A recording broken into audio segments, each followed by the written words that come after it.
wabarakatuh. Alhamdulillahirobbilalamin. Wabillahi nasta'in wa ala alihi wa sahbihi. Qala rabbi shrah li sadri wa yassir li amri wa Alhamdulillahirobbilalamin. Puji syukur marilah kita panjatkan kehadirat Allah Subhanahu yang telah memberikan kenikmatan pertama yang nikmat iman dan Islam. Salawat serta salam semoga selamanya dilimpahkan kepada Nabi kita Nabi Muhammad pada para keluarganya, para sahabatnya, dan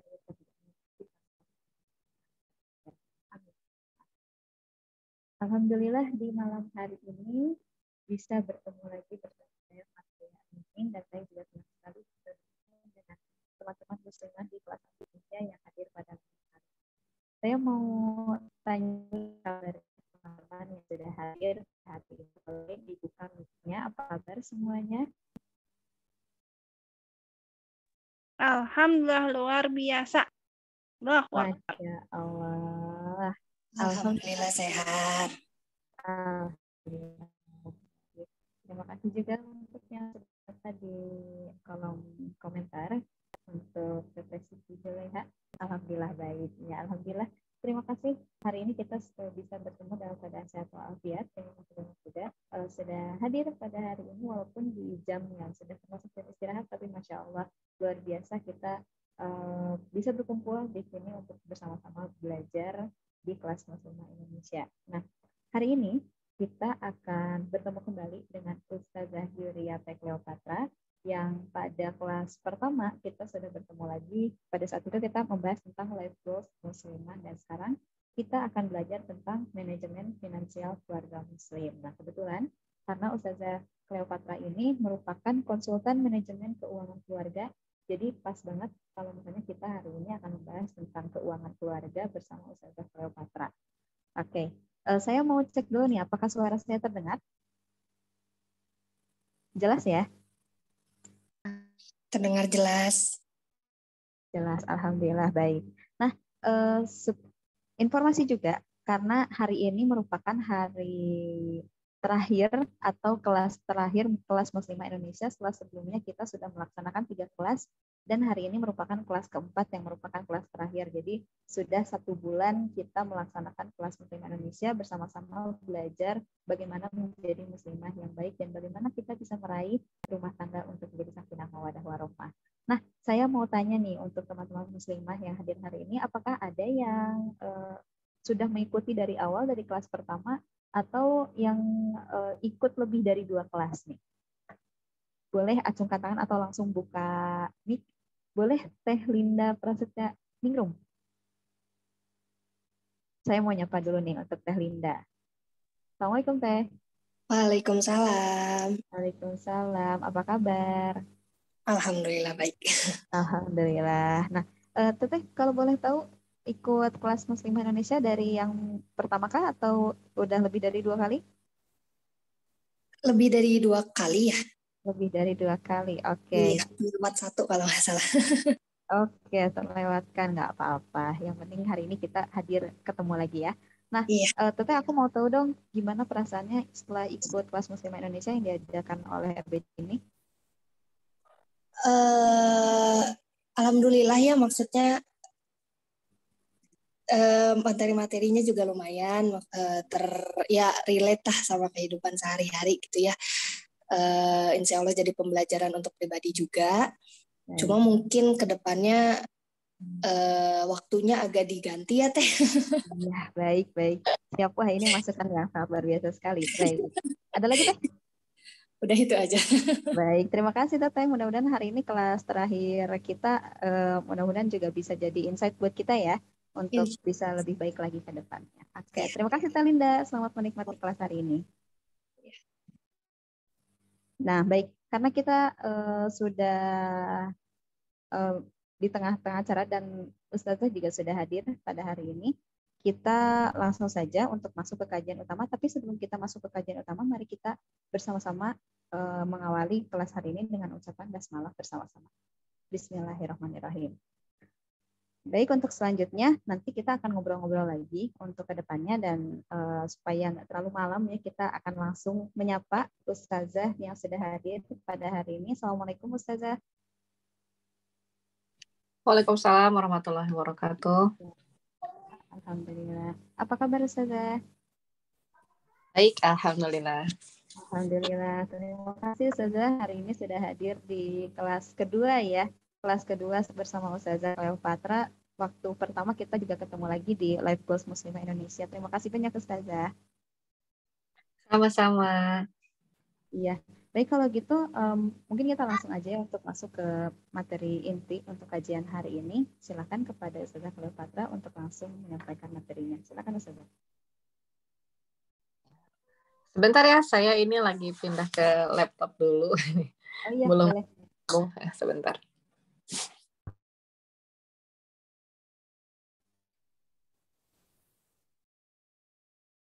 Baik, sambil menunggu Ustazah, saya mau nyapa nih satu lagi. Sambil kita nunggu ya, kita ngobrol-ngobrol juga. Tadi saya lihat di kolom chat ada Teh Sri Nuryani. Nah, terlewatkan minggu ketiga. Nah, mau tanya nih. Teh Sri Mulyani boleh ngobrol-ngobrol sebentar?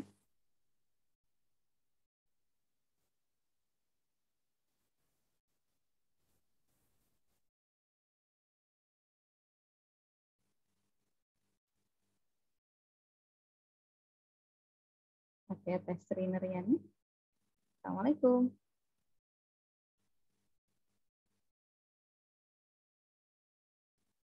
Oke, mungkin sedang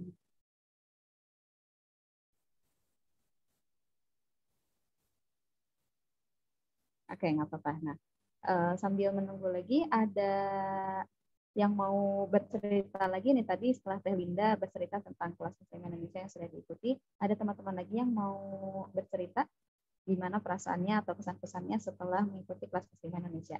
Tapi kita menunggu Ustazah siap ya.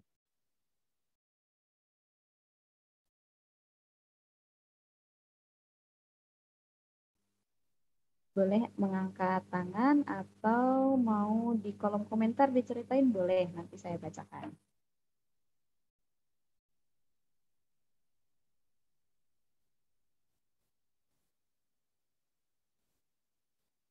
Tapi Masya Allah ya, di malam hari ini walaupun malam-malam gitu ya teman-teman masih menyisihkan waktu untuk belajar bersama-sama, luar biasa sekali setelah aktivitas seharian, setelah bekerja seharian masih menyempatkan waktu untuk hadir pada hari ini. Baik, Ustazah sudah hadir kembali. Sudah siap Ustazah? Alhamdulillah, ya, alhamdulillah sudah masuk. Oke. Ya, boleh. Saya bisa share screen kah? Boleh, silakan langsung.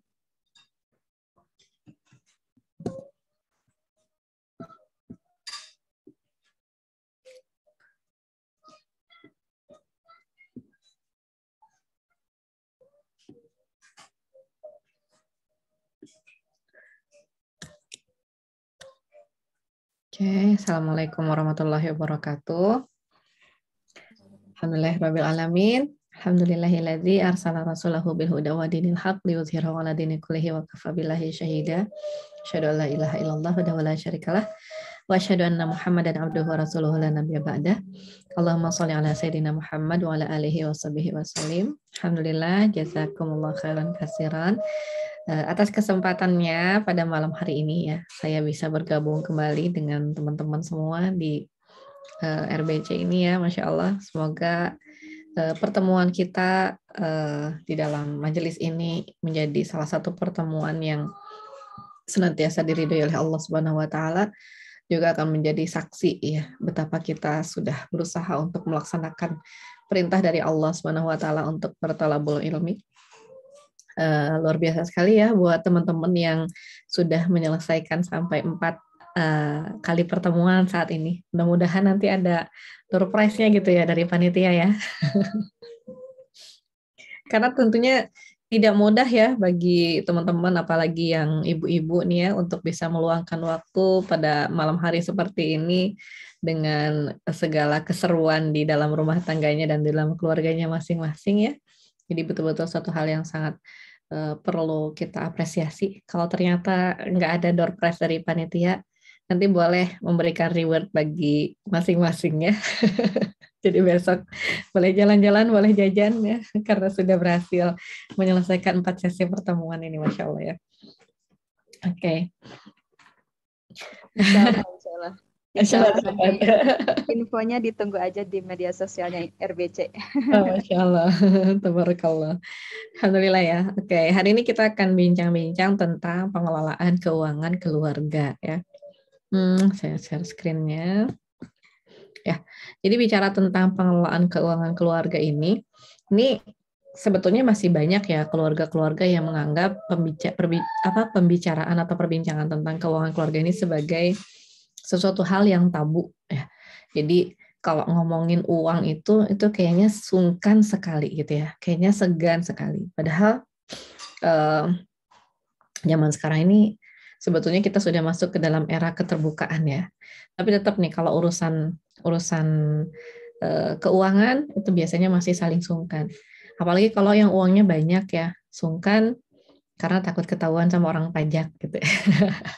Orang katanya kalau sekarang kita suka so flexing di Facebook atau Instagram gitu ya, terus bilang, saya punya barang laku sekian ribu rupiah, sekian ribu pieces hanya dalam jangka waktu sekian jam gitu ya. Tahu-tahu besok ditelepon sama orang pajak ya, dengar-dengar kamu punya usaha online ya gitu. Jadi sekarang banyak orang yang mulai nggak berani flexing gitu ya di media sosial karena nanti kalau ketahuan ya, atau misalnya dia flexing slip gajinya, nih gaji saya 80 juta rupiah per bulan gitu ya. Besok-besoknya ditelepon orang pajak tuh pada ketakutan. Jadi akhirnya banyak yang sembunyi-sembunyi ya.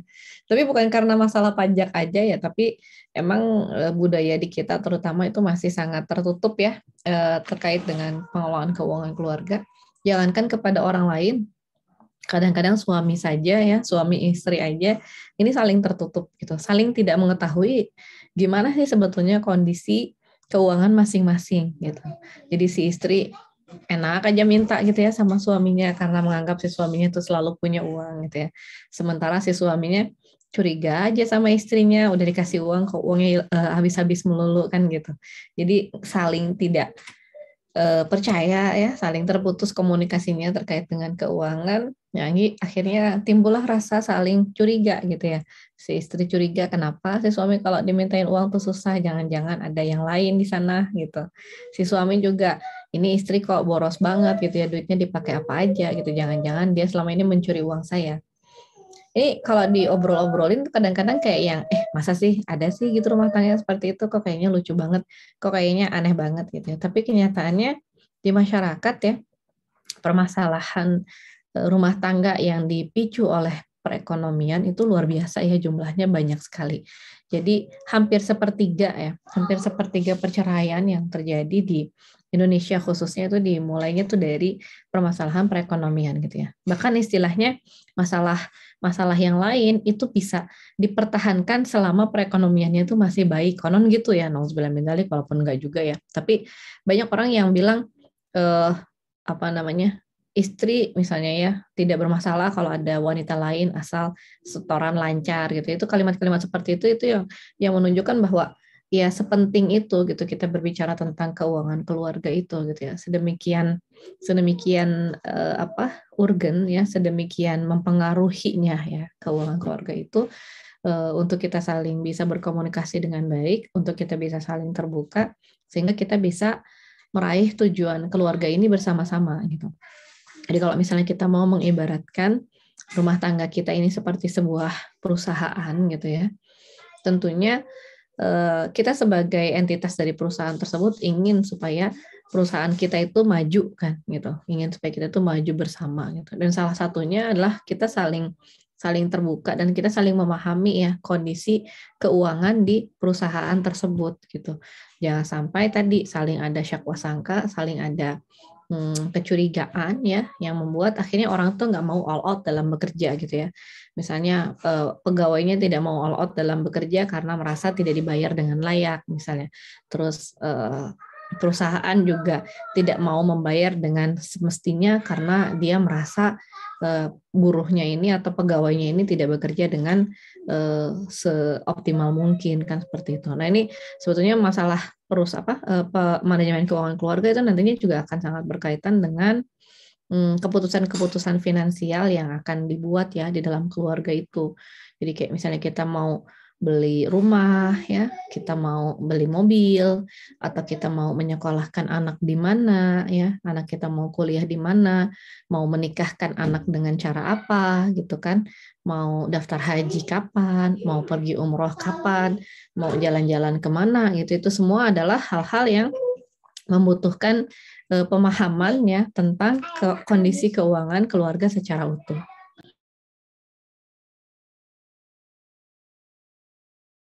Ya, jadi kalau misalnya saling tidak paham ya dikhawatirkan tadi gitu ya. Jadi kayak ini sedang mulai dikeluhkan anak SMA yang mogok sekolah karena nggak dibeliin laptop sama ibunya gitu kan. Ada anak sekolah yang ngancem ya akan jadi anak nakal kalau nggak dibeliin motor sama orang tuanya gitu ya. Bahkan ya terakhir ada cerita tentang seorang anak perempuan yang sampai depresi karena ingin punya mobil gitu ya, dan orang tuanya tidak mampu membelikan mobil gitu, sehingga akhirnya si orang tuanya ini terpaksa menjual tanah warisan kakeknya gitu ya, satu-satunya demi bisa memenuhi kebutuhan si anak ini akan kendaraan gitu. Jadi kondisi-kondisi seperti ini adalah kondisi yang nggak banget lah ya terjadi dalam keluarga kita. Makanya kita berusaha untuk saling memahami, membicarakan tentang manajemen keuangan keluarga ini ya. Nah, di sini kita ngomongin masalah keuangan ini bukan untuk menghitung-hitung harta, bukan karena kita tuh sangat mencintai harta ya, bukan karena kita itu menjadikan harta sebagai sesuatu yang mendominasi di dalam hidup kita, tapi karena pada hakikatnya harta ini adalah amanah ya dari Allah Subhanahu wa taala yang kelak di akhirat nanti kita akan dimintai pertanggungjawaban ya oleh Allah Subhanahu wa taala. Jadi kita akan diaudit oleh Allah Subhanahu wa taala tentang harta kita. Dari mana kita mendapatkannya, kemana kita membelanjakannya gitu. Nah, kalau kita tidak paham kondisi keuangan kita sendiri ya, bisa jadi kita tidak bisa nanti lolos, tidak bisa menjawab pertanyaan-pertanyaan Allah di dalam audit tersebut gitu. Bahkan nauzubillah min zalik, bisa jadi kita nggak tahu ya ada kewajiban-kewajiban kita yang tidak tertunaikan karena kita tidak memahami kondisi harta kita gitu ya. Jadi banyak misalnya orang-orang yang nggak tahu bahwa kalau mereka sudah memiliki harta lebih daripada nisab dan sudah haul, maka mereka terkena kewajiban zakat mal gitu ya. Ini banyak kaum muslim ini yang nggak tahu. Tahu dari mana ya? Banyak yang nggak tahu. Jadi di Indonesia ini ya potensi zakat yang seharusnya bisa dikumpulkan di seluruh Indonesia ini baru berhasil dikumpulkan sekitar 10% saja gitu ya.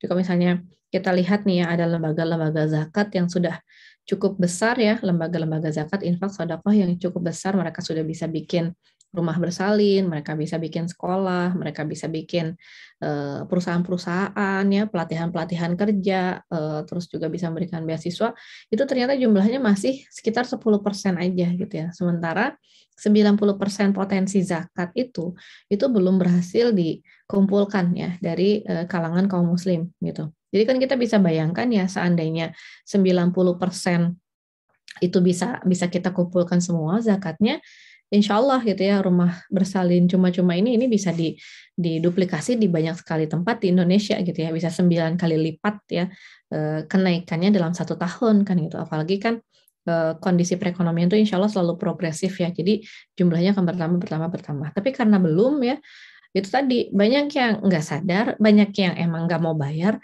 banyak yang nggak tahu bahwa dia tuh seharusnya sudah bayar gitu, karena dia nggak tahu posisi hartanya itu seperti apa. Dia cuma ngerasa kayaknya saya kurang aja gitu ya, padahal dia sebetulnya sudah lebih daripada kewajiban untuk menjadi seorang muzaki gitu. Makanya kita harus hati-hati. Belum lagi kalau misalnya terkait dengan kewajiban tentang pembagian waris ya.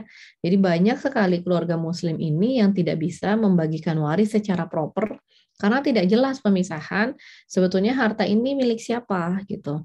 Jadi ketika misalnya beli rumah, si papahnya ini bilang, ini rumahnya atas nama mama aja ya, biar pajaknya nggak progresif misalnya gitu. Ketika meninggal, akhirnya jadi tidak bisa dibagikan kepada ahli warisnya karena sama si mamahnya diklaim kan gitu ya, sama si mamanya diklaim, dianggap punya mamahnya karena atas nama mamahnya. Padahal akadnya cuma pinjam nama aja gitu. Seharusnya ketika si ayah ini wafat, seharusnya si rumah ini menjadi ahli waris, menjadi warisan yang dibagikan kepada ahli warisnya. Tapi karena namanya nama si mamah, akhirnya jadi nggak jelas gitu ya. Nah, kondisi-kondisi ini banyak terjadi ya di mana-mana gitu, sehingga akhirnya menimbulkan apa namanya, kekacauan ya, dan akhirnya juga bisa menimbulkan kezoliman gitu. Ada keluarga yang seharusnya dia itu bisa hidup mapan dengan warisan dari keluarganya, dari orang tuanya, tapi karena tadi ketidakjelasan dia akhirnya nggak dapat jatah waris gitu ya, sampai akhirnya misalnya jatah warisnya itu seharusnya kepada bapaknya, tapi ternyata sampai bapaknya meninggal ini jatah warisnya juga akhirnya nggak dikasih gitu ya, sampai ke anaknya lagi, itu naudzubillah min dzalik. Jadi di sini kita harus paham ya kondisi harta keluarga itu, supaya tidak ada orang yang terzolimi, supaya tidak ada kewajiban-kewajiban kita yang tidak tertunaikan. Karena kewajiban itu namanya juga wajib ya, di dalam fikih, sesuatu yang hukumnya wajib itu adalah sesuatu yang kalau dilakukan, dikerjakan, itu kita akan mendapatkan pahala karena taat kepada Allah. Kalau ditinggalkan, maka kita berdosa gitu. Jangan sampai karena ketidaktahuan kita, akhirnya ada kewajiban-kewajiban kita yang tidak tertunaikan ya. Nah, bicara tentang keuangan keluarga ya, yang paling pertama harus kita pahami itu adalah posisi keuangan keluarga kita itu sebetulnya seperti apa sih gitu. Cobalah sekali-kali kita luangkan waktu untuk menghitung ya, posisi keuangan keluarga kita itu ada di zona yang mana ya. Zona yang pertama ini adalah ketika aset atau harta yang kita punya itu lebih besar daripada kewajibannya. Kewajiban itu hutang ya. Jadi harta kita lebih besar daripada hutang. Insya Allah kalau kayak gini kita aman. Kalau aset kita atau harta kita itu sama ya dengan hutangnya, itu sebetulnya kita harus berhati-hati ya. Jangan sampai tergelincir. Karena kalau tergelincir, nanti aset kita jadi lebih kecil daripada kewajiban kita. Ini disebut dengan bangkrut ya. Jadi kita punya banyak hutang, tapi kita nggak punya aset buat membackup gitu. Nah, ini juga banyak yang nggak nyadar. Jadi ngerasanya bahwa saya tuh nggak punya apa-apa, saya tuh nggak punya apa-apa. Padahal sebetulnya dia punya aset besar gitu ya. Jadi pernah misalnya ada seorang laki-laki gitu ya yang ngerasa dia tuh miskin banget karena dia nggak punya kerja, dia nggak punya uang gitu ya. Jadi setiap hari kerjaannya tuh minta-minta makan ke teman-temannya gitu ya. Kadang-kadang keliling kemana-mana supaya bisa makan di rumah temennya gitu. Padahal dia itu punya aset gitu ya. Dia punya rumah warisan yang nilainya itu bermiliar-miliar gitu. Dan dia nggak ngeh aja gitu ya bahwa itu adalah hartanya dia gitu ya. Jadi dia bilang saya jual nggak bisa gitu ya, saya pakai juga nggak bisa gitu ya. Jadi si aset ini tidak bisa menjadi sesuatu yang mengoptimalkan produktivitasnya dia gitu ya. Jadi dia malah bingung sendiri padahal dia punya aset. Dia nggak punya hutang padahal gitu, cuman dia nggak punya kerjaan jadi dia nggak punya duit gitu ya. Jadi dia ngerasa dia tuh miskin banget padahal sebetulnya asetnya ada gitu ya. Jadi juga banyak kejadian di kalangan keluarga-keluarga tua ya, keluarga-keluarga lama, mereka tinggal di sebuah rumah yang bobrok gitu ya, yang udah bocor di sana sini, yang catnya udah kelupas, yang kayu-kayunya udah udah pada rapuh gitu ya. Tapi ternyata si rumah ini berada di sebuah daerah yang mahal gitu ya. Kalau misalnya di Bandung itu kayak dia punya rumah tuh di daerah Dago atau Supratman, tapi rumahnya emang udah hampir roboh gitu ya. Maksudnya rumahnya udah jelek banget. Atau misalnya rumah-rumah yang agak-agak banyak itu di daerah Sukaluyu misalnya gitu ya. Itu walaupun si rumahnya itu nggak ada, dia harga tanahnya aja sebetulnya udah jauh sekali ya di atas rata-rata harga tanah pemukiman biasa gitu ya. Nah, ini yang orang tuh jadi nggak paham. Jadi dia ngerasa bahwa dia nggak punya duit, dia nggak punya aset, padahal sebetulnya ya dia punya aset yang luar biasa besar, cuman nggak tahu cara mengelolanya aja gitu ya. Nah kayak gini ya. Jadi ini kenapa kita harus tahu ya gimana sih caranya ngitung aset.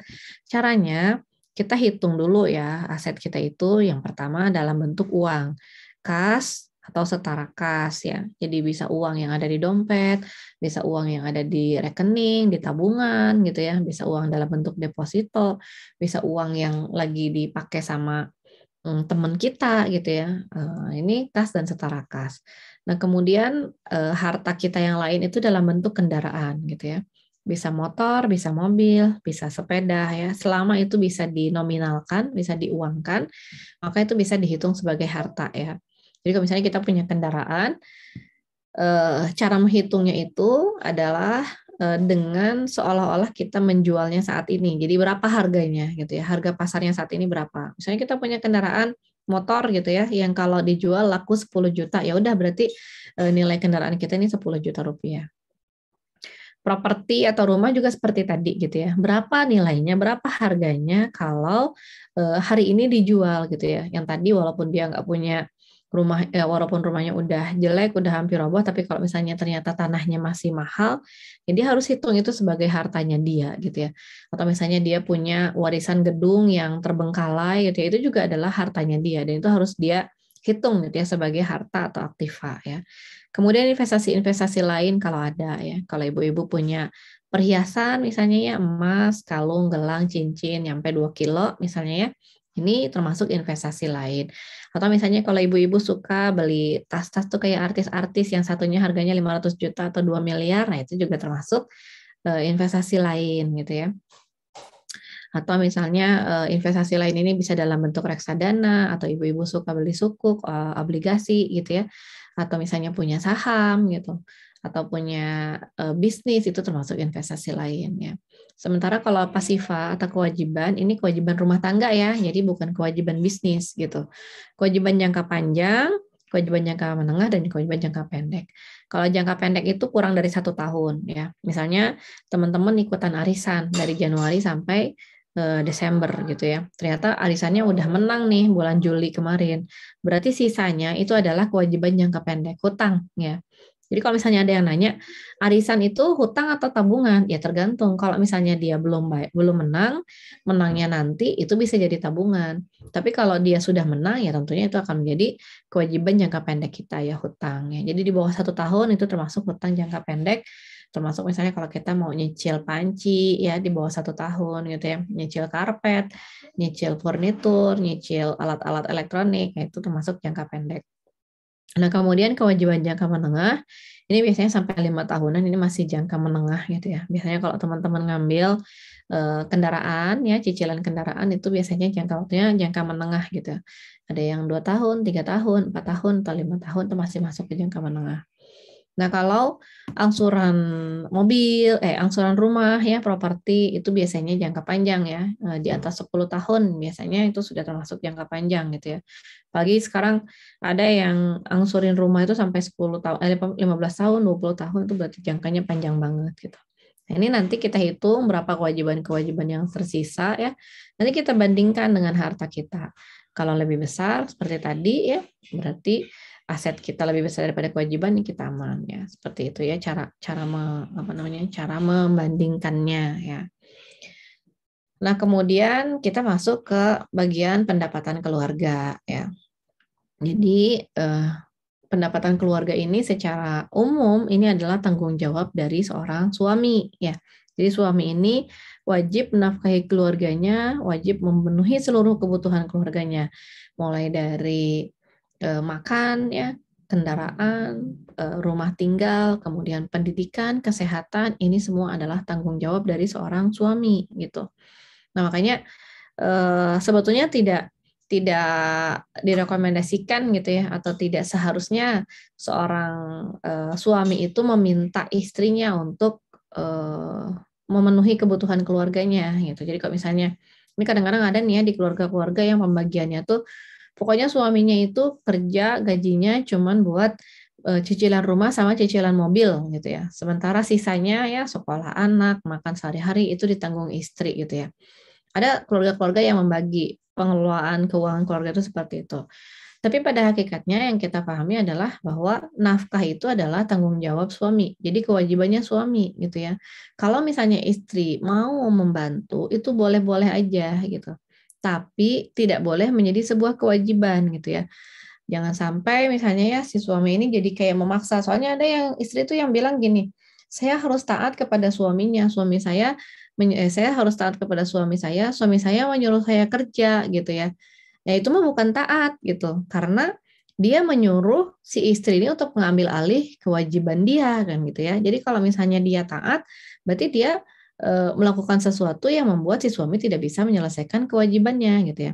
Ya sama aja kayak misalnya suami menyuruh kita untuk sholat zuhur 2 kali gitu ya, karena dia lagi males sholat, kan kita nggak bisa gitu ya mengambil alih kewajibannya dia, karena zuhur itu adalah, sholat itu adalah kewajibannya dia. Nah sebetulnya nafkah juga seperti itu gitu ya. Kalau misalnya si suami, apalagi kalau misalnya laki-lakinya ini juga masih punya kesempatan gitu ya, masih punya kemampuan gitu ya untuk memenuhi kebutuhan keluarga, maka seharusnya seorang laki-laki tidak meminta bantuan daripada istrinya gitu ya. Tapi kalau misalnya kondisinya si suami ini sebetulnya sudah berusaha bekerja keras gitu ya, tapi ternyata lifestyle si istrinya nggak kekejar gitu ya. Jadi suaminya cuma sanggupnya tuh beliin sepatu itu ya yang harganya 200.000 gitu, tapi istrinya gaulnya sama sosialita gitu kan, kalau beli sepatu minimal harus 3,5 jutaan gitu, jadi nggak kekejar gaya hidupnya. Maka suami boleh-boleh aja gitu ya mempersilahkan istri untuk mencari uang untuk memenuhi kebutuhannya sendiri gitu, karena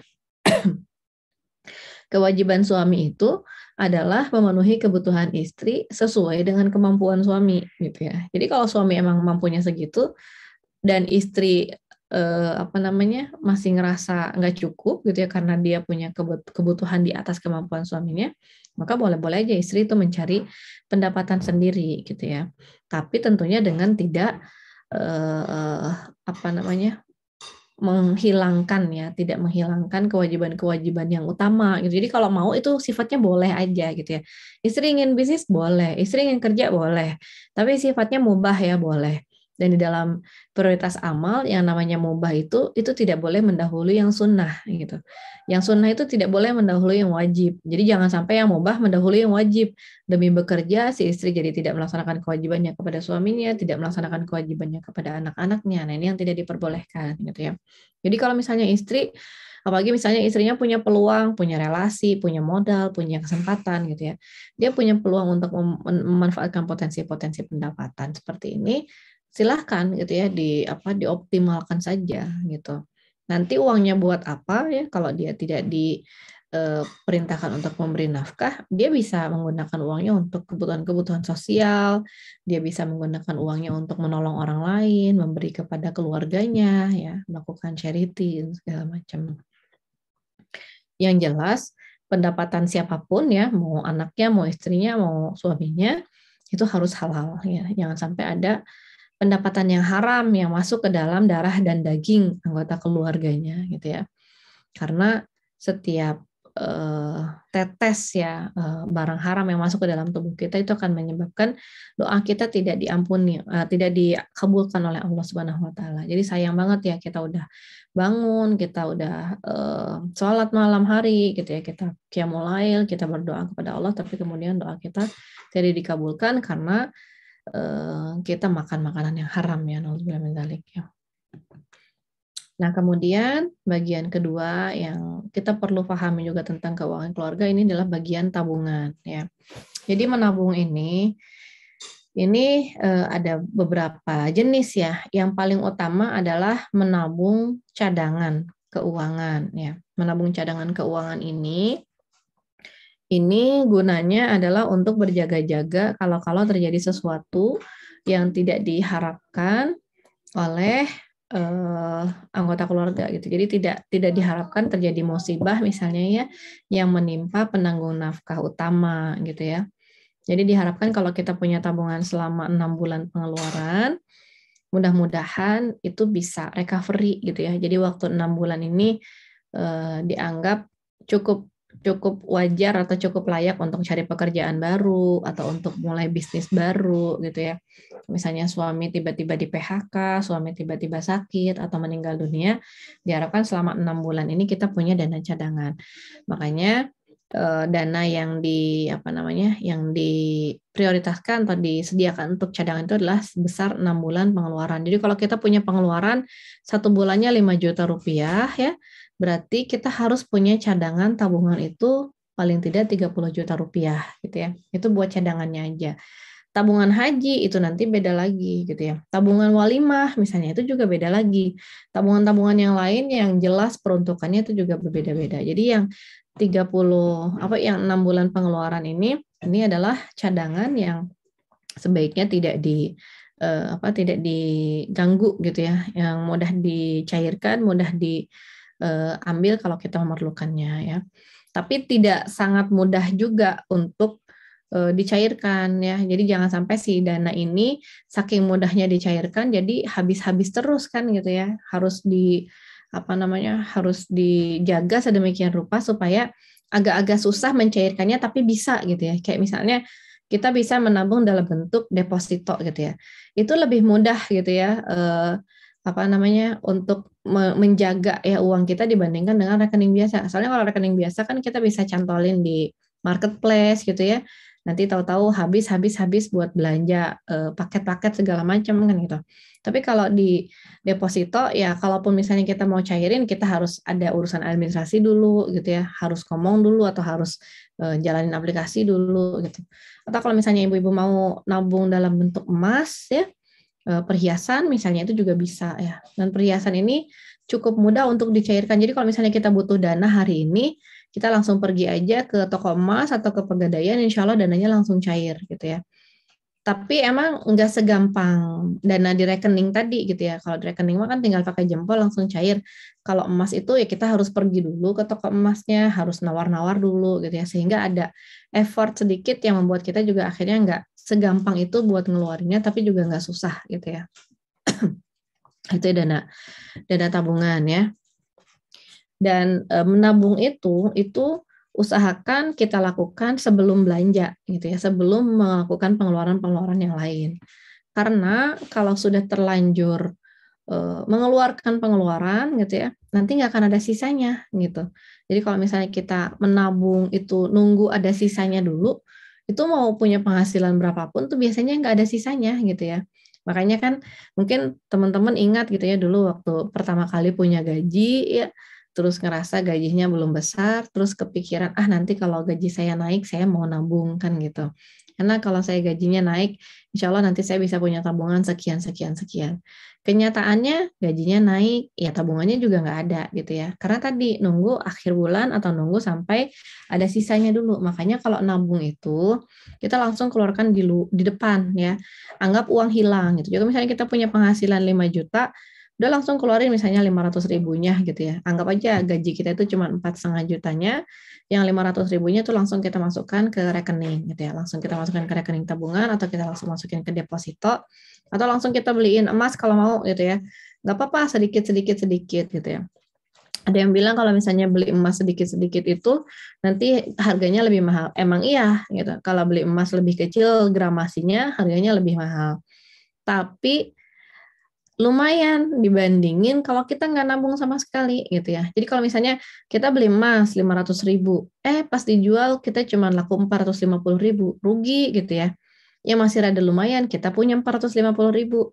Dibandingin kalau nggak ditabung, duit 500 ribunya nggak ada, emasnya juga nggak ada, tabungan kita juga nggak ada gitu ya. Jadi tahu-tahu habis aja, nggak tahu kemana ya. Pokoknya kemarin masih ada di dompet, hari ini kok udah nggak tahu kemana gitu ya, udah nggak ada. Nah itu yang kita hindarkan gitu ya. Jadi menabung itu di awal ya, di awal, kemudian nabung sampai jumlahnya 6 bulan pengeluaran. Nanti kalau misalnya udah lebih dari 6 bulan pengeluaran, misalnya tadi ya targetnya 30 juta.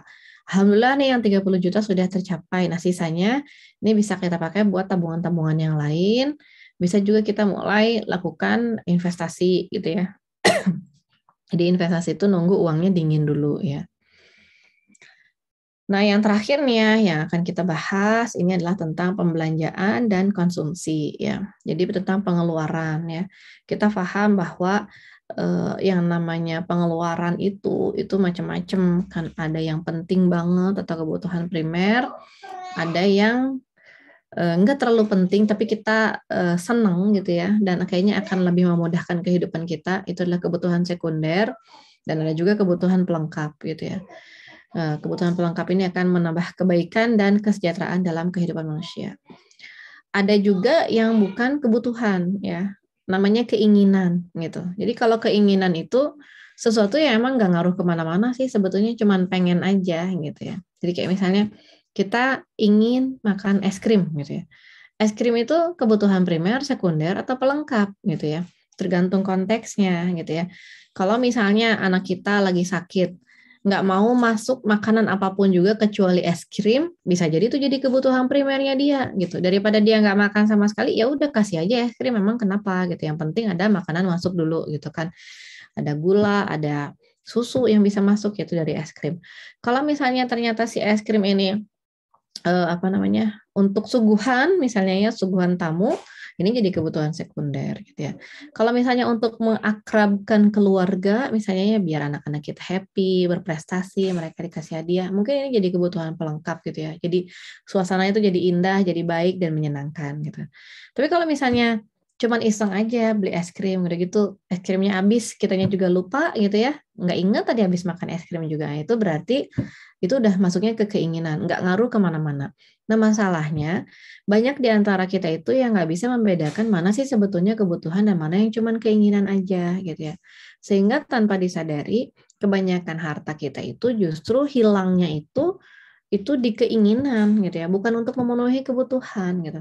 Bahkan yang lebih parah ini banyak sekali ya terjadi orang-orang yang memenuhi keinginannya dan tidak bisa memenuhi kebutuhannya gitu.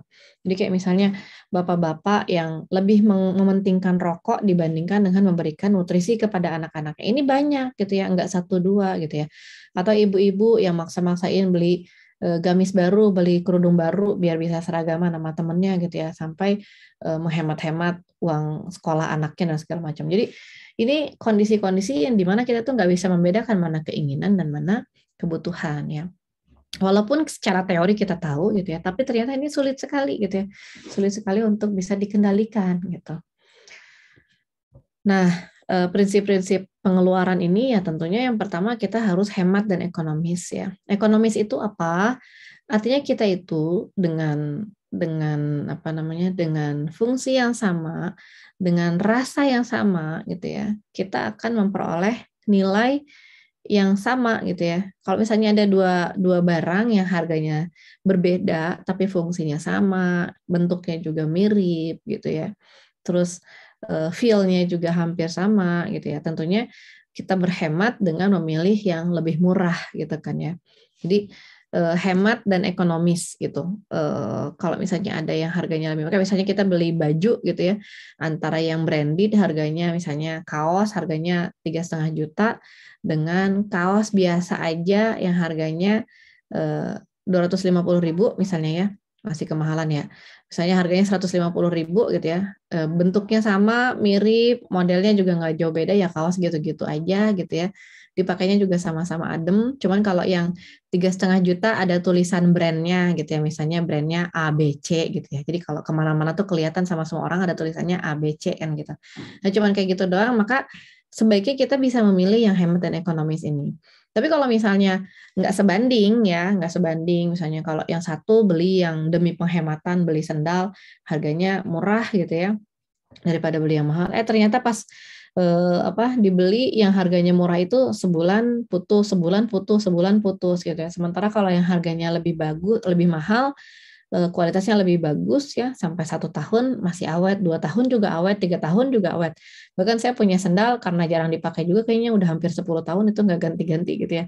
Jadi ya mendingan beli yang agak mahalan dikit, tapi tadi ini ekonomis gitu, jadi nggak sering-sering belinya gitu ya.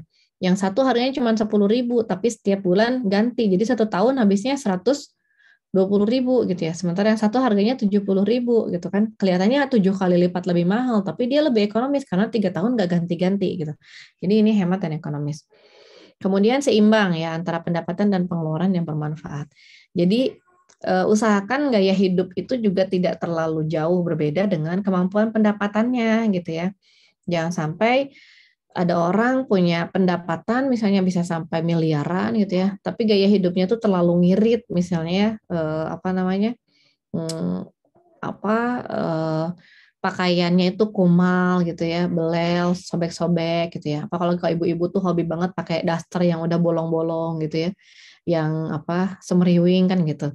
Jadi sebetulnya tidak disarankan karena itu akan mengurangi rasa syukur kita kepada Allah Subhanahu wa taala gitu. Jadi kalau Rasulullah itu melihat sahabat dengan penampilan seperti itu tuh sampai bilang Allah itu malu ya kalau ngelihat hambanya itu kayak nggak keurus gitu. Seolah-olah aku tidak pernah memberikan rizki kepadanya. Gitu. Jadi hemat-hemat banget, kucil-kucil banget tuh bukannya bagus gitu ya. Itu sama kayak misalnya kita ngelihat anak kita pakai baju kucel, gimana sih rasanya gitu ya. Kan kita juga ngerasa, kamu tuh kayak anak nggak diurus. Nah Allah tuh lebih malu lagi gitu kalau ngelihat hambanya tuh sampai kucel, sampai nggak keurus itu karena Allah tuh sudah memberikan rizki, apalagi kalau rizki yang diberikan oleh Allah itu banyak gitu ya. Fa'amma binikmati rabbika fahadis. Jadi kalau diberikan nikmat oleh Rob itu ya fahadis gitu ya, disampaikanlah gitu. Oh, kamu udah dikasih harta cukup banyak gitu ya. Ternyata iya wajah kamu jadi bersih, kamu skincarean ya gitu ya. Jadi kinclong gitu ya. Kemana-mana jadi wangi gitu ya. Nggak, itu suatu hal yang wajar. Tapi seimbang gitu ya, seimbang. Jangan sampai kita pendapatannya cuma sekian, tapi gayanya udah pengen kayak Sultan Andara misalnya ya. Jadi nggak apa namanya, ini juga banyak soalnya kejadian kayak gini, ngeliatin postingan di medsos gitu ya, lihat teman-temannya dikit-dikit posting dia lagi di Paris, dikit-dikit posting dia lagi di Swiss gitu kan, dikit-dikit posting lagi di mana, padahal dia cuman pakai Photoshop aja gitu ya.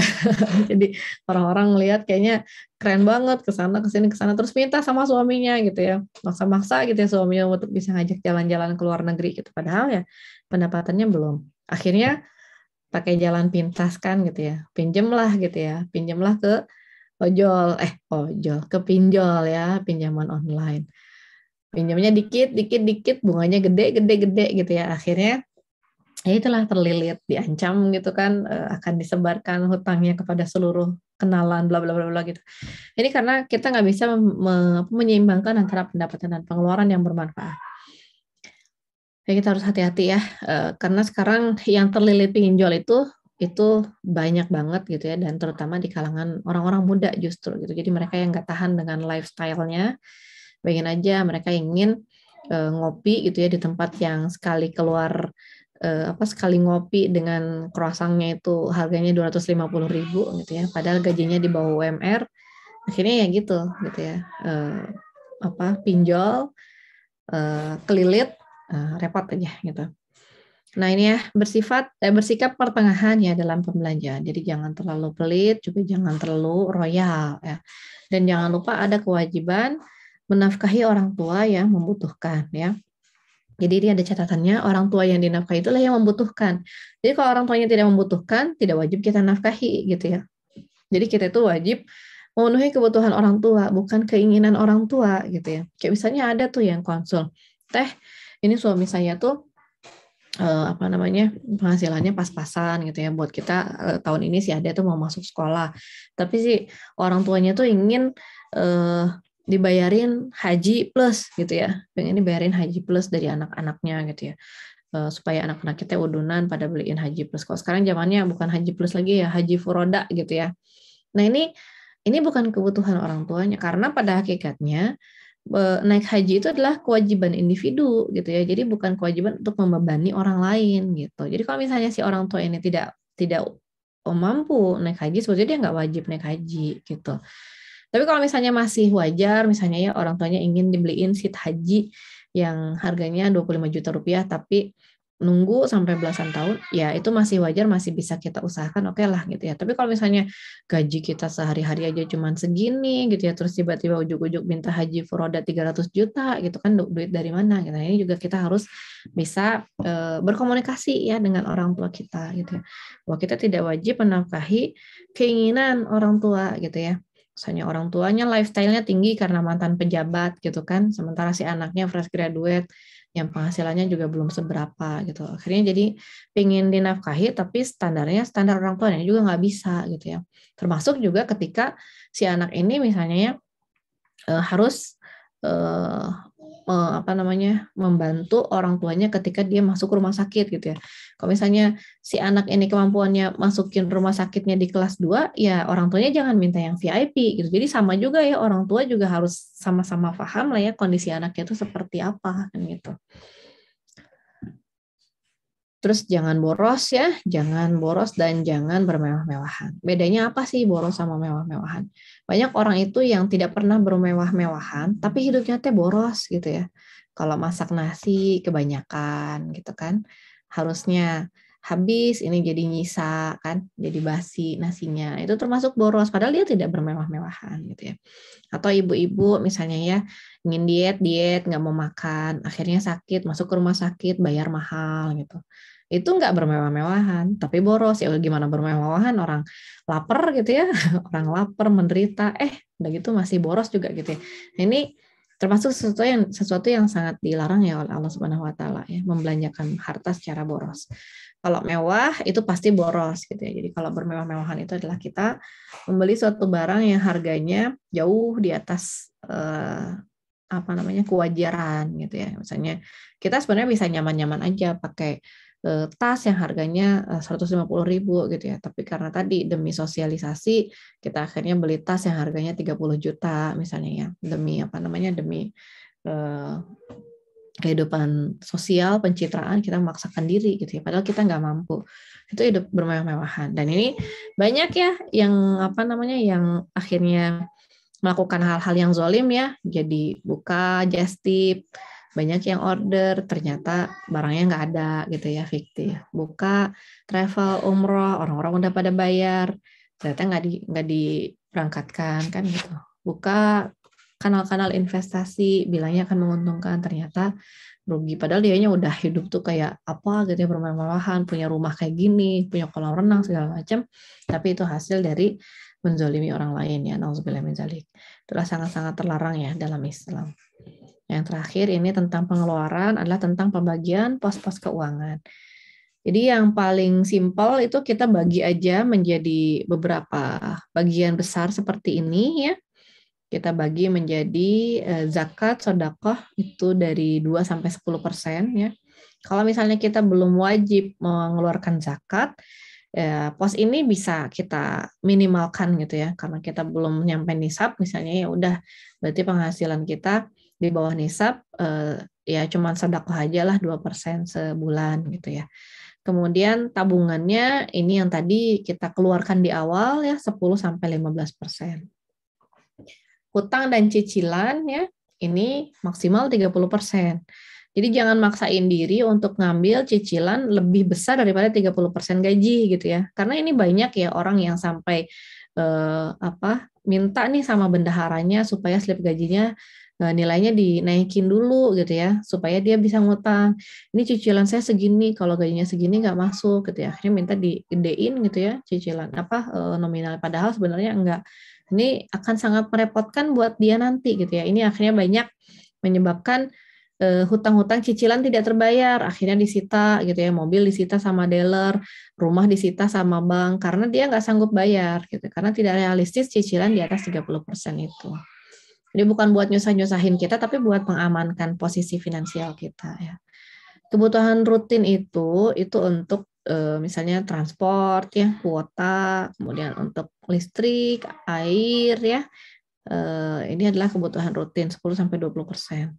Konsumsi ini untuk makan ya, termasuk makan di luar, catering anak, catering suami gitu ya. Kalau suami di kantor makannya di luar ya berarti ini termasuk konsumsi juga. Kemudian juga snack-snack yang dikeluarkan dalam keluarga, kemudian juga acara-acara makan di luar itu semuanya masuknya ke pos konsumsi ini. Nah, ini pendidikan 10-20%. Ini buat sekolah anak, tapi bukan buat sekolah anak aja, juga termasuk untuk pendidikan orang tuanya gitu ya. Kayak misalnya di sini RBC ngadain kajian gratis gitu ya. Tapi kalau misalnya mau infak, boleh misalnya ya. Nah, ini kita bisa ambil dari pos pendidikan ini karena kita sedang mendidik diri kita sendiri dan kita mau berinfak, ini kita bisa ambil dari pos pendidikan. Kemudian kalau misalnya ibu-ibu pingin kursus apa gitu ya, ada online atau offline, itu juga diambil dari pos pendidikan ya. Kemudian kesehatan ini 5-10%. Seandainya ya insya Allah kita semuanya sehat, dana 5-10% ini boleh disimpan ya. Boleh disimpan. Nanti kalau misalnya udah 6 bulan, alhamdulillah nggak ada yang sehat, nggak ada yang sakit, nggak ada yang perlu berobat gitu ya. Itu dananya boleh dipakai foya-foya gitu ya. Jadi boleh jadi ekstra gitu ya dalam keluarga. Misalnya ini kita nyimpen dana kesehatan 10% atau 5% misalnya sekitar 100.000 sebulan gitu ya. Udah 6 bulan alhamdulillah nih nggak ada yang sakit, dapat nih 600.000 gitu ya. Bolehlah dipakai makan-makan di restoran gitu ya, dipakai jalan-jalan kemana gitu ya, itu boleh. Jadi dari kesehatan fisiknya dialihkan ke kesehatan jiwa itu boleh banget gitu ya. Tapi kalau ada yang sakit ya nggak ada dana ini ya jangan gitu ya, jangan ngambil dari pos-pos yang lain. Ya mungkin itu dulu ya. Teh Fantri ya, panggilannya apa Teh Fantri? Teh Ayu. Ayu juga Nah, boleh. Teh Ayu ya. Ya mungkin itu dulu yang bisa saya sampaikan ya, udah lumayan malam juga, Mangga. Assalamualaikum warahmatullahi wabarakatuh. Waalaikumsalam warahmatullahi wabarakatuh. Masya Allah, luar biasa sekali. Ini ilmunya Ustazah kayaknya bukan cuma bisa dipakai sama yang mau berumah tangga atau yang udah berumah tangga nih. Kayaknya yang belum berumah tangga pun ini perlu banget untuk mengetahui ilmu keuangan khususnya. Dan memang untuk keuangan ini memang di lingkungan kita ini masih tabu. Dan kalau misalnya nanti tadi kita kembali ke berkata tentang zakat yang tadi di awal itu, di RBC pun Ustazah di sini kami di membernya ini kita ada namanya programnya tuh Gerakan Ibu Peduli, yang dimana Gerakan Ibu Peduli ini sebuah gerakan yang membiasakan member-member atau pasien-pasien RBC ini untuk bisa bersedekah setiap hari walaupun nilainya kecil gitu. Tapi untuk nanti sedekahnya ini nantinya akan diberikan untuk ibu duafa lainnya yang sama-sama bersalin di RBC juga gitu. Dan Masya Allahnya setiap ada yang ditanya kenapa mau ikut program ini, dibilangnya karena saya udah pernah dapat layanan di sini, saya pengen juga jadi donatur katanya, walaupun sedikit-sedikit katanya gitu. Dan juga untuk misalnya teman-teman tadi kalau misalnya di awal sudah lihat ada video cerita tentang ambulans di awal. Jadi di RBC ini kita memiliki program namanya ambulans gratis, yang dimana ambulans gratis ini nantinya akan digunakan untuk ibu duafa, ibu hamil duafa yang akan bersalin di sini, nantinya akan digunakan untuk mereka, entah itu untuk menjemput ketika ingin bersalin, atau misalnya mengantarkan setelah bersalin, atau juga digunakan untuk rujuk dan juga aksi kesehatan di rumah bersalin teman-teman. Jadi untuk sahabat-sahabat di sini yang hadir pada hari ini, yang ingin membantu sama-sama menghadirkan ambulans gratis biar BC bisa langsung menyalurkan niat baiknya di rumah bersalin Cimat-Cimat. Nah, kalau begitu kita langsung saja masuk ke sesi pertanyaan. Sepertinya teman-teman udah ada yang punya pertanyaan ya untuk Ustazah Kapra hari ini. Silakan, kalau ada yang mau bertanya boleh melalui chat atau mau langsung bertanya langsung boleh juga, silakan.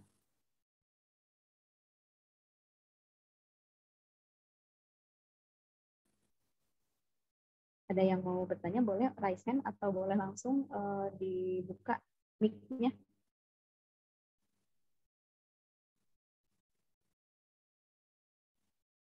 Oke, sambil kita menunggu pertanyaan yang masuk, Ustazah tadi kan di awal sudah di notice ya, sudah dibilang bahwa keuangan ini memang tabu. Sebenarnya kenapa sih hal-hal tentang keuangan ini masih menjadi tabu di lingkungan kita? Iya, alam ya, kalau soal kenapanya ya, kalau saya lihat sih lebih ke masalah gengsi gitu ya, lebih ke masalah gengsi dalam artian khawatir menjadi bahan omongan terutama di keluarga besar gitu ya, karena kan banyak juga nih ya kasus-kasus yang menantu dicela oleh mertuanya gitu kan, atau misalnya keluarga besar yang terlalu banyak meminta gitu. Jadi kalau ketahuan misalnya gajinya besar, nanti banyak keluarga yang lain yang minjem lah, yang datang lah, yang minta. Jadi menjadi tidak nyaman gitu ya situasi dan kondisinya, karena banyak yang memang belum bisa saling menghormati gitu dalam urusan keuangan ini gitu. Karena memang kalau misalnya udah bicara tentang keuangan, kadang orang tuh suka banyak yang bilang sensitif gitu ya, bilangnya kayak gitu. Oh, ini ada pertanyaan yang sudah masuk dari Telinda. Bismillah, Ustazah izin bertanya, bagaimana cara menjelaskan kepada orang tua mengenai pendapatan kita yang tidak bisa mengcover semua permintaan mereka yang mereka bilang sebagai kebutuhan, padahal kalau kita amati lebih terlihat sebagai keinginan. Mohon penjelasannya, hatur nuhun. Nah, gimana tuh Ustazah? Kalau saya ya, di keluarga itu memang biasanya kita terbuka ya sama anak-anak gitu. Jadi dulu waktu anak-anak masih kecil ya, masih SMP, itu biasanya kita juga menyampaikan ke mereka bahwa ayah punya uang segini, ibu punya uang segini gitu ya, punya aset segini, uangnya ada di mana aja, hutangnya ada berapa, itu kita sampaikan ya kepada anak-anak gitu ya. Dalam dalam rangka kalau misalnya terjadi sesuatu gitu ya kepada kita tuh mereka tahu bahwa mereka tuh punya aset apa saja yang bisa mereka kelola dan mereka manfaatkan gitu ya. Nah, jadi waktu mereka SMP aja mereka udah paham, oh kalau misalnya saya minta ini itu di luar kemampuannya orang tua saya gitu. Kalau saya mintanya segini dan tujuannya juga bagus, insya Allah orang tua saya juga akan mampu gitu ya memberikan itu kepada. Jadi kita saling terbuka aja. Jadi nggak ada tuh istilah anak tuh maksa-maksa minta sesuatu terus kita maksa-maksa nggak mau ngasih pakai kekeh gitu ya, karena kita saling paham.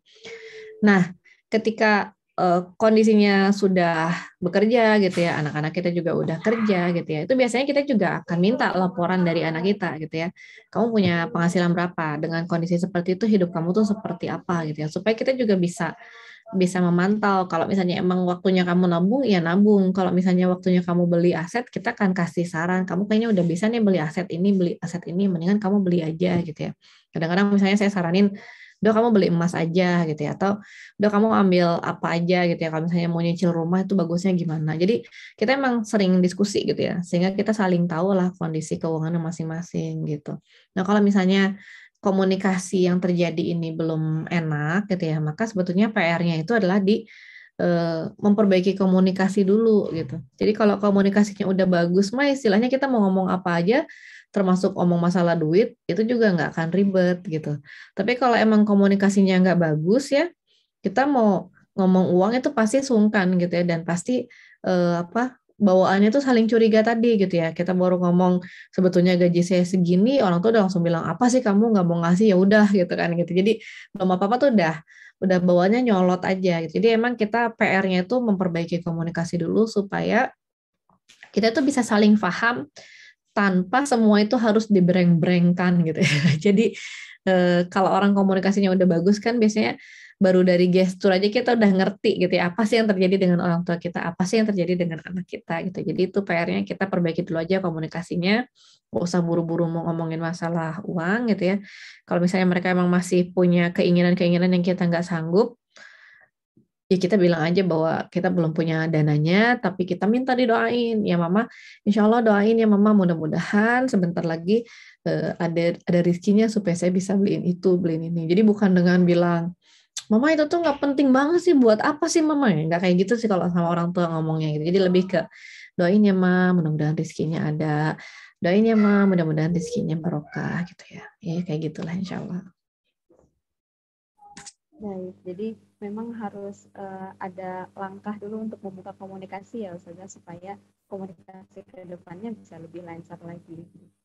Ini ada di komunikasi. Baik, nah itu jawaban untuk pertanyaan dari Teh Linda, mudah-mudahan terjawab ya Teh Linda.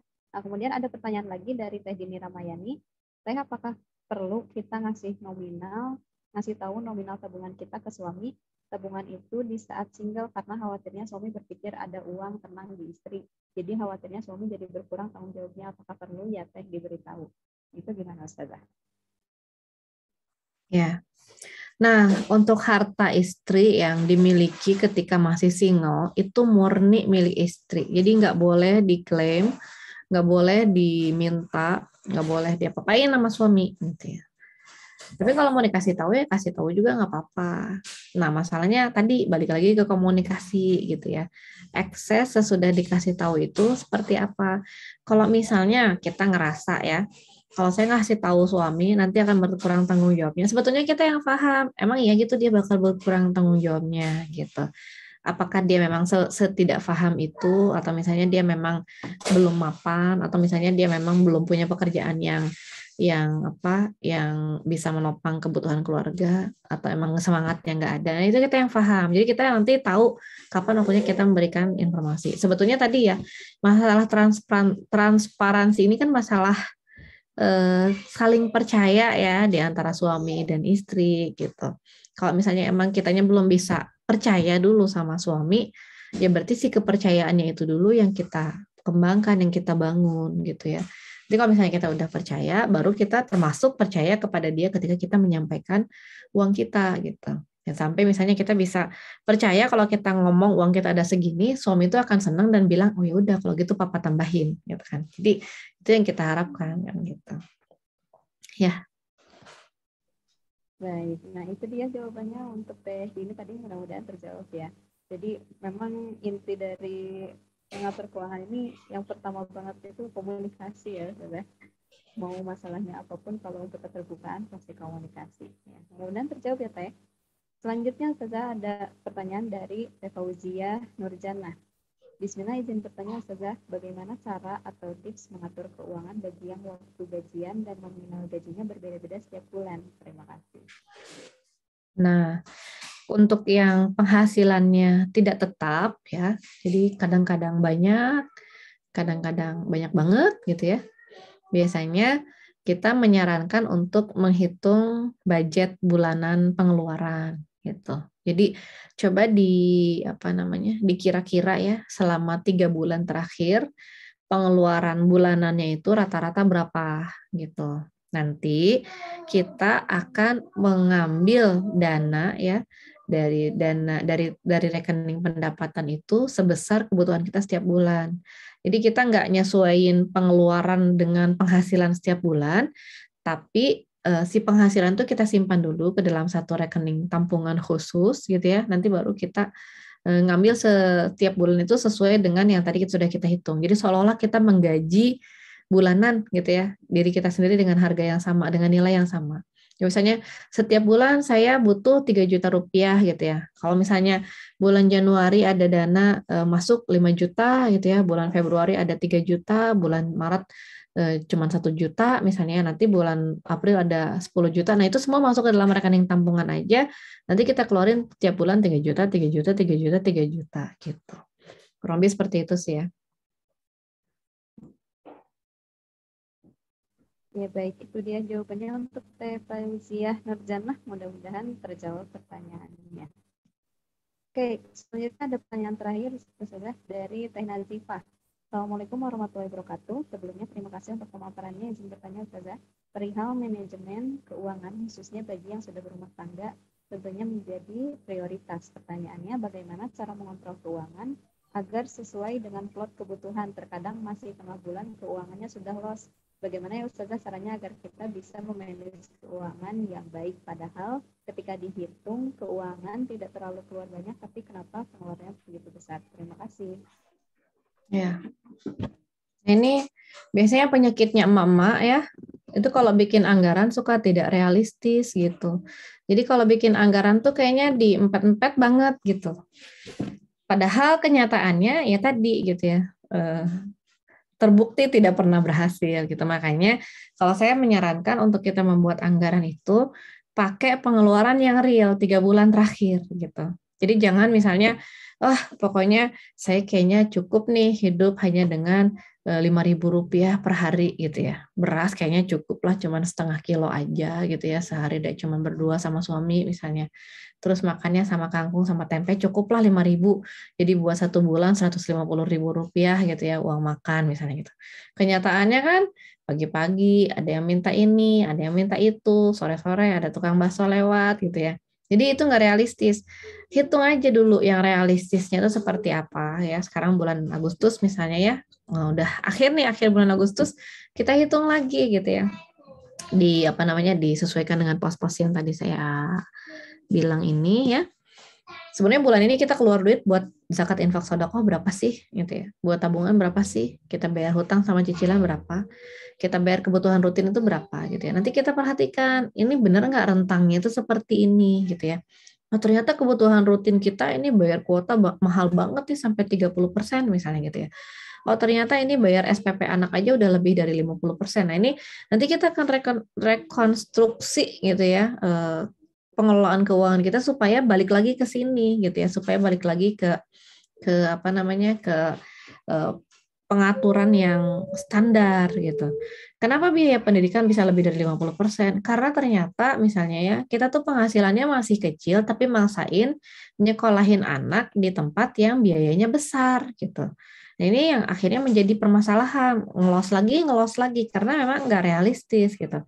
Kita masukin konsumsi 20-30%, tapi suaminya kalau makan udah segala aya gitu ya, harus ada ini, harus ada itu, harus ada segala macam. Ini jadi nggak realistis. Nah, makanya kita menghitung anggaran itu base-nya harus dari yang real dulu. Coba hitung bulan Agustus kemarin ininya berapa. Terus bulan Juli ininya berapa gitu ya. Bulan Juni berapa gitu. Nanti kita bandingin baru kita ngambil angka rata-ratanya. Oh, rata-rata sebulan tuh segini. Rata-rata yang normal ya. Bukan ada lebaran, bukan ada Ramadan itu. Jadi ini rata-rata yang normal sebulan tuh segini gitu. Baru nanti kita bikin pos-posnya gitu. Jadi kalau misalnya maksain dengan ngawang-ngawang gitu ya, kayaknya bulan ini saya bayar air 300.000, bulan depan tuh harus hemat 150.000 harus cukup. Nah itu tuh nggak akan pernah bisa gitu, karena itu nggak real gitu. Kebayang ya? Nah kayak gitu. Ya mungkin gitu Teh. Ayo. Ya baik, itu jawabannya untuk Teh Nazifah, mudah-mudahan terjawab. Jadi mungkin memang kalau misalnya melihat tadi kasusnya, untuk pengeluaran itu penting untuk dicatat ya Ustazah ya. Iya, tapi emang nggak harus detail banget sih ya. Kalau saya sih nggak harus detail banget, tapi setidak-tidaknya gambaran kasarnya itu kelihatan gitu. Jadi makanya kita cuman bagi itu berdasarkan pos-pos besar kayak gini aja, nggak usah sampai apa namanya konsumsi gitu ya. Konsumsi itu sampai harus dihitung beras harus habis berapa gitu ya. Tadi beli tomat berapa, beli kerupuk berapa, itu nggak harus begitu banget gitu. Jadi diratain aja kurang lebih seperti itu. Jadi kita tahu kalkulasinya sebulan itu kita habis apa aja gitu ya. Begitu. Oke, nah itu untuk pertanyaan terakhir dari Teh Nazifah. Terima kasih banyak teman-teman yang sudah bertanya, karena kita sudah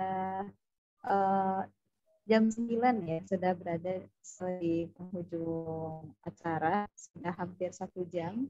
Jadi untuk pertanyaannya tadi diakhiri dari pertanyaannya Teh Nazifah. Terima kasih banyak yang sudah bertanya hari ini. Untuk penutup nih, mungkin ada pesan-pesan dari Ustazah sekaligus doa untuk mengakhiri kelas hari ini. Ya, alhamdulillah ya. Insya Allah kita itu berusaha untuk mengetahui posisi keuangan keluarga. Ini juga sebagai salah satu ikhtiar kita untuk bisa melaksanakan kewajiban-kewajiban kita ya kepada Allah Subhanahu Wa Taala. Jadi jangan dianggap pusing gitu ya, jangan dianggap pengelolaan keuangan keluarga itu memberikan kepada kita masalah dan beban baru, tapi justru insya Allah dengan kita memahami keuangan keluarga kita bisa lebih bijak gitu ya untuk memutuskan hal-hal yang terkait dengan keuangan di keluarga kita nantinya gitu, dan kita akan terbiasa sampai rumah tangga kita berusia puluhan tahun insya Allah ya. Mungkin itu sih ya kalau dari saya, jadi jangan jadikan beban, bismillah, insya Allah mudah-mudahan enjoy aja gitu ya, dan mudah-mudahan kita juga jadi semakin bersemangat untuk memperbaiki situasi dan kondisi finansial.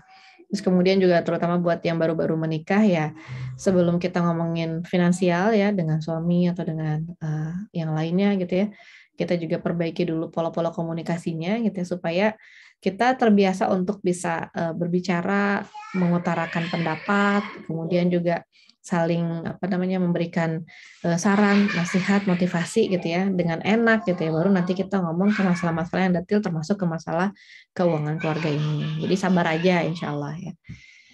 Itu aja mungkin dari saya ya. Selebihnya saya mohon maaf atas segala kesalahan-kesalahan, kekurangan-kekurangan. Dan sekali lagi saya mengucapkan terima kasih terutama kepada Teh Ayu yang sudah menjadi pendamping di malam hari ini. Barakallahu fikum. Assalamualaikum warahmatullahi wabarakatuh. Ustazah boleh minta doa untuk mengakhiri kelas hari ini? Ya, baik. Ya, alhamdulillahirrahmanirrahim. Kita sama-sama memohon kepada Allah Subhanahu Wa Taala supaya dimudahkan ya kehidupan kita di hari-hari yang selanjutnya, dilancarkan rizkinya dan diberikan keberkahan ya dalam ilmu yang kita cari di malam hari ini ya. A'udzubillahi minasyaitonirrajim. Bismillahirrahmanirrahim. Astagfirullahaladzim, astagfirullahaladzim, astagfirullahaladzim. Ya Rabbaka lakal hamdu kama yanbaghi li jalali wajhika wa azimi sultanik. Raditu billahi rabba wa bil islami dina wa bi Muhammadin nabiyya wa rasula. Rabbi zidni ilma warzuqni fahma. Allahumma ghfirli wa liwalidayya warhamhuma kama rabbayani shaghira. Allahumma inna nas'aluka ilman nafi'an wa rizqan wasi'an wa shifaan min kulli da'in. Rabbi habli muqimas shalah wa min dzurriyyati Rabbana wa taqabbal du'a. Rabbana zalamna anfusana wa illam taghfir lana wa tarhamna lanakunanna minal khasirin. Rabbana atina fid dunya hasanah wa fil akhirati hasanah wa qina adzabannar. Subhana rabbika rabbil izzati amma yasifun wa salamun alal mursalin walhamdulillahi rabbil alamin. Assalamualaikum warahmatullahi wabarakatuh. Waalaikumsalam warahmatullahi wabarakatuh. Ustazah, terima kasih banyak hari ini sudah memberikan materi yang luar biasa pada kita di kelas Muslimah hari ini. Mudah-mudahan apa yang kita pelajari hari ini benar-benar bisa menjadi bekal kita untuk kedepannya dan terutama juga untuk bisa meraih rumah tangga yang sakinah mawaddah warahmah. Dan juga kepada seluruh pihak dan peserta muslimah yang hadir pada hari ini, terima kasih banyak sudah mengikuti acara dengan antusias. Terima kasih banyak sudah mengikuti kelas dari awal sampai akhir, meramaikan kelas muslimah batch 2 ini. Mudah-mudahan kedepannya kita akan bertemu lagi di event-event yang lainnya dari Rumah Bersalin Cuma-Cuma. Semoga acara hari ini bisa menjadi ajang mendekatkan silaturahmi dan juga menjadi jalan untuk kita memiliki bekal ilmu dunia dan akhirat. Insya Allah mudah-mudahan kita bisa ketemu lagi di event lainnya. Dan kalau begitu dari saya Santria Ayuni pamit undur diri. Terima kasih sekali lagi pada Ustazah Fatrah hari ini sudah hadir. Terima kasih banyak Ustazah. Sama-sama, punten. Saya izin pamit ya. Baik Ustazah, terima kasih Ya. banyak sekali lagi. Assalamualaikum. Kita tutup juga acara ini. Alhamdulillah dan Santria kami undur diri. Subhanakallahumma wa bihamdika asyhadu an la ilaha illa anta astaghfiruka wa atubu ilaik. Assalamualaikum warahmatullahi wabarakatuh. Waalaikumsalam warahmatullahi wabarakatuh.